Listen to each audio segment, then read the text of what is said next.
হাদিস শরীফের মধ্যে এসেছে 40 দিন যদি কোনো ব্যক্তি তার প্রত্যেকটা ফরজ নামাজ তাকবীরে উলার সাথে আদায় করে। কিসের সাথে? তাকবীরে উলার সাথে। ইমাম আল্লাহু আকবার বলেছে, সানার পরে আউযু বিসমিল্লাহর পরে সূরা ফাতিহার আগ পর্যন্ত তাকবীরে উলার মেয়াদ থাকে। তাকবীরে উলার মেয়াদ কতক্ষণ? ইমাম সাহেব সূরা ফাতিহা শুরু করার আগ পর্যন্ত তাকবীরে উলা।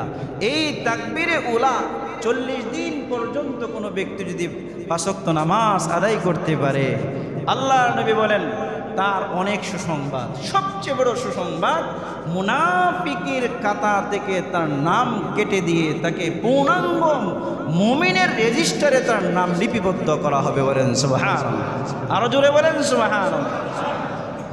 40-এর এক বিশেষ মর্যাদা আছে। এই জন্য দেখবেন দাওয়াতের তাবলীগের একটা নেশাব হচ্ছে 1 চিল্লা। কয় চিল্লা? 1 চিল্লা। 1 চিল্লার পরে মানুষের ভিতরে কিছু না কিছু পরিবর্তন হয়। কিছু না কিছু কি হয়?